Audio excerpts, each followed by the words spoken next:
her whisper cut through the lace and perfume of that morning like a knife. Let her walk alone. That's all she deserves. I heard it, and worse, I watched my father nod. The bouquet shook in my hands, not from nerves but from disbelief. A wedding aisle that was supposed to be a bridge between me and him, the man who once carried me on his shoulders at the county fair, had just become a punishment walk. A spotlight turned into exile. The music started. Guests rose. My stepmother's lips curved into something that could almost pass as a smile, except I knew it wasn't meant for me. It was victory. And my dad? He stayed seated. He didn't even look at me. Every camera, every eye, every whisper in that church, it pressed against my back as I took the first step. Alone. My gown rustled. My heels echoed louder than the piano. I thought, is this what betrayal sounds like? Not a scream, not a slap, just silence when you needed someone's hand the most. I smiled anyway, the kind that breaks your face in half but keeps the tears locked behind your eyes. My groom looked confused, even pained, but no one stopped the ceremony. No one ever does. And in that moment, walking that impossible stretch of carpet with no father beside me, I asked myself, what happens when your family becomes the audience of your humiliation? The answer didn't come that day.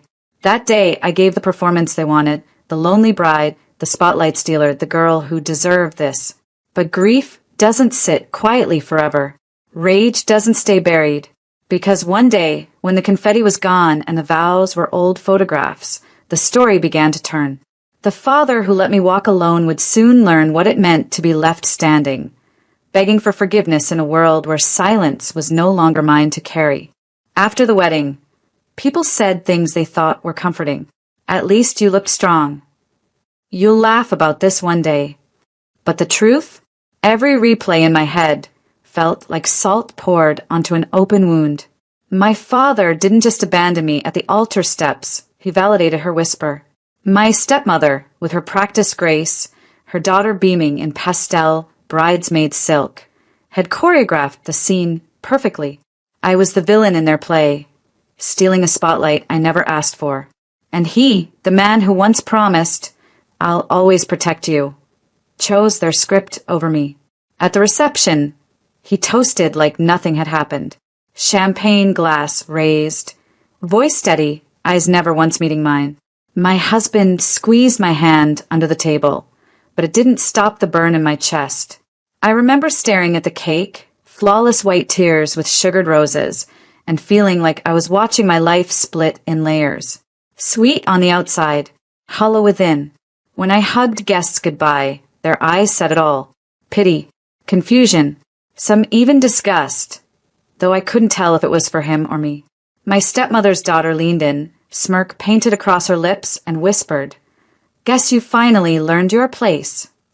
That night, still in my gown, I sat on the bathroom floor of the hotel suite, mascara streaks staining my face, asking the same question over and over. What makes a daughter unworthy of a father's hand? I didn't have the answer, but I knew this much. Forgiveness was never going to be handed out like confetti. And somewhere deep in me, beneath the ache and shame, something else was born that night. A kind of clarity, a vow louder than any I had spoken at the altar. That one day, the same man who left me to walk alone would look me in the eyes again, not as his daughter, not as his burden, but as the mirror to his failure. And when that day came, it would be his turn to walk alone. The months after the wedding were a blur of silence. Not from me, from him. My father didn't call. Not once. No, how are you adjusting? No, I'm proud of you.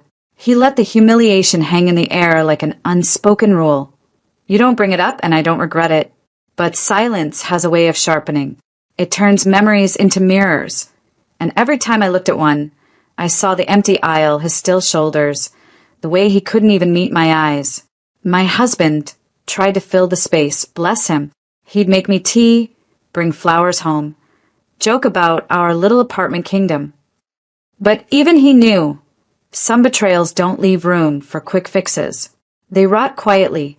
Then came the invitations, family gatherings, holiday dinners, birthdays.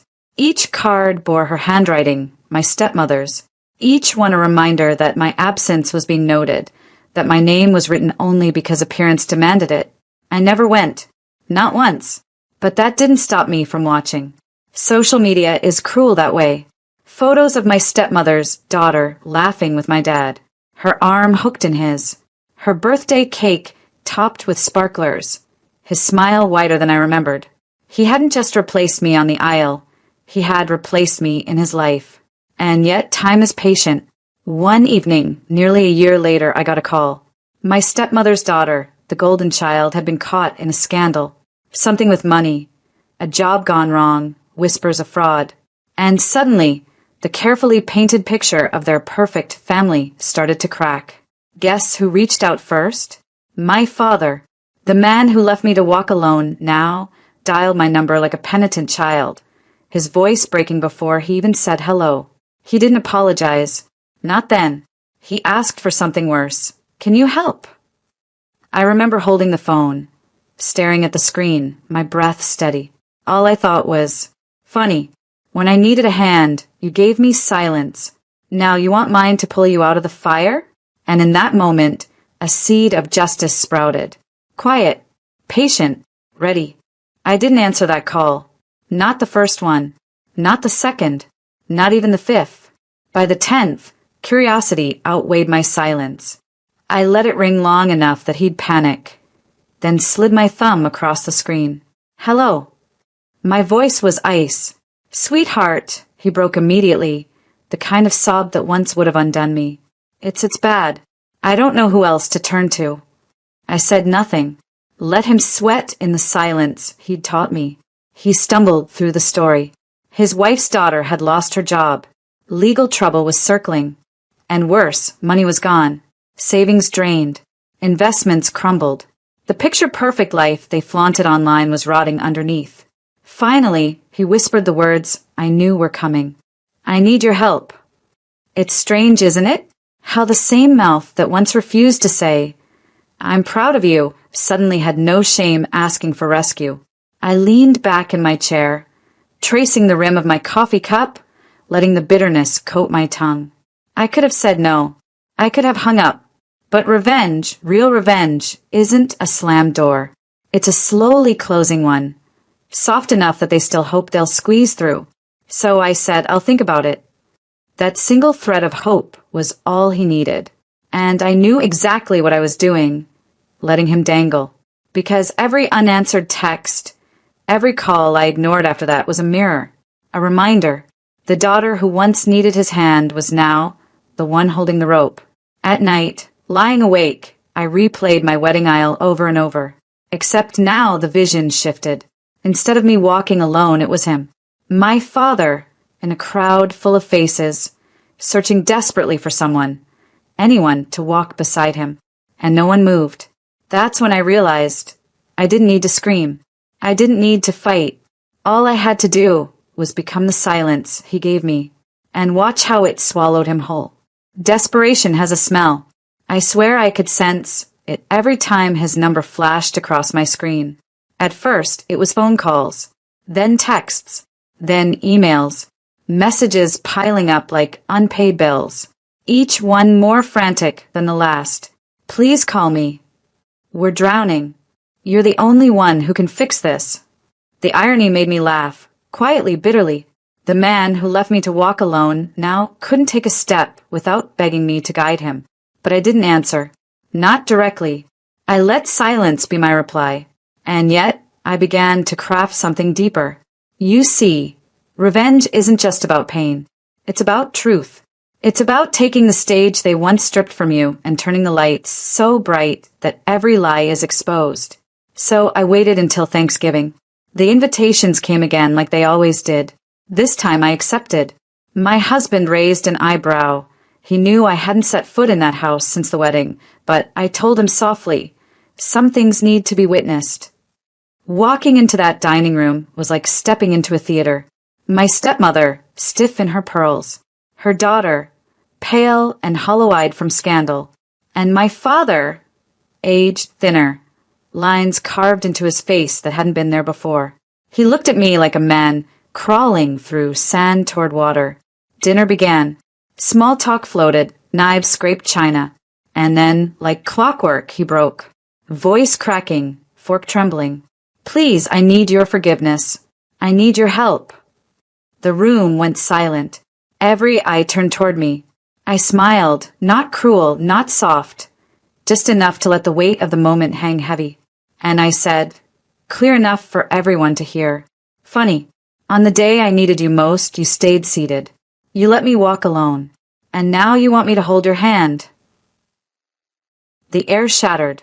My stepmother stiffened. Her daughter dropped her gaze. And my father, he looked smaller than I'd ever seen him. It wasn't rage that filled me. It was something better. Justice, steady and calm, unfolding in front of an audience that once pitted me. For the first time, I didn't feel alone at all. The silence at that table was heavier than the turkey, thicker than the gravy. No one knew where to look.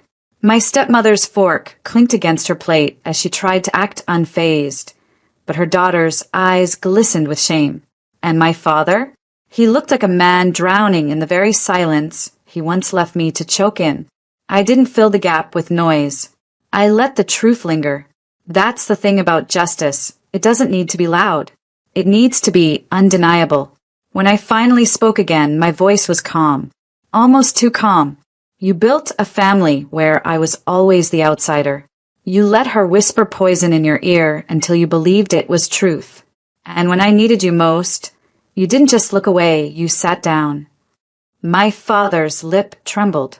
I was wrong. I know I was wrong. Please let me make it right. But there is no aisle you can rewalk. No hand you can offer after the music has already ended. I leaned back, meeting the eyes of everyone at the table, making sure the words weren't just his to carry. I don't need you to make it right. I just need you to remember that day every time you look at me. My husband reached under the table and squeezed my hand, this time not to comfort me, but to steady the power in my words. Then I did something that shifted the balance completely. I stood, took my glass, and raised it. To walking alone, I said, because sometimes it's the only way to learn how strong you really are. Gasps, awkward shifting. A few guests clinked their glasses, hesitant, but the point had already landed. I had turned the humiliation of my wedding into a toast, a story, a weapon. My father buried his face in his hands. My stepmother fidgeted with her pearls. Her daughter couldn't even lift her head. And me? For the first time since that long, lonely aisle, I felt taller. This wasn't just my revenge. This was my reclamation. The toast didn't end at that table. Word spread, like it always does in families that thrive on whispers. By the weekend, I was getting messages from cousins, aunts, even old neighbors. Is it true? He really didn't walk you down the aisle. And for once, I didn't hide it. I confirmed it, calmly, truthfully, without venom, because sometimes the clean retelling of betrayal is sharper than any exaggeration. It wasn't long before the story left the walls of our family. Photos surfaced, me alone in my gown, bouquet trembling, my father seated with his wife at his side. Screenshots of my toast circulated, too. And suddenly, the man who once commanded respect at every gathering became a punchline. At the grocery store, people didn't say hello, they whispered. At church, heads shook as he walked by. Even colleagues began to look at him differently. Reputation, once pristine, was unraveling thread by thread. And here's the twist. I didn't have to do a thing. I didn't scream. I didn't post rants. I just allowed the truth to exist in the light. When my father called again, his voice was smaller than I'd ever heard. I made a mistake. I should have been there. I should have walked you. For a flicker of a second, my chest tightened. The little girl in me wanted to believe him, to imagine a father who meant those words. But the woman I had become knew better. Words don't rewrite aisles. Apologies don't erase humiliation. So I answered with the only truth I had left. You chose her whisper over my hand. That's a choice you'll live with forever. He cried. I didn't. And as I hung up, I realized something I'd never admitted before. Revenge wasn't about making him hurt. It was about making sure I never walked alone again. And that power was mine to keep. The last time I saw him, it wasn't at a wedding or a holiday or around a crowded table. It was in a quiet cafe on the edge of town. He had asked me to meet, said he needed to see me. Against my better judgment, I went. When I walked in, he looked older than I remembered. Shoulders hunched, eyes sunken. Time had done what I couldn't, made him carry the weight of his choices. He stood when he saw me. For a moment, he almost reached for me the way a father should. But then he stopped, as if even he knew the gesture no longer belonged to him. We sat. He fumbled with his cup. His hands shook. I was wrong, he said, voice barely above a whisper. I let her words poison me. I failed you, and every day since your wedding, I've thought about it. Please forgive me. I studied him, this man who had once been my shield, who had chosen silence when I needed his voice. And I realized I didn't hate him anymore. Hatred requires energy, and I had already walked too far from that aisle to carry him with me. So I said the truth plain and steady. I don't need your forgiveness, and you can't have mine. You left me to walk alone, and I did. I learned how strong I am because you weren't there. That strength, it's mine, not yours. He cried openly, shoulders shaking in a room full of strangers. People looked. Some pitied him. None pitied me. I stood, gathered my bag, and placed money on the table for my coffee. He reached out, a reflex maybe or a final plea. But I stepped back, just far enough. Dad, I said, quietly, you'll spend the rest of your life begging for a moment you'll never get back. And that is your aisle now, one you'll always walk alone. I turned, walked out. The door chimed shut behind me. And this time, I didn't feel abandoned. This time, the silence was mine. This time, I wasn't the one left begging.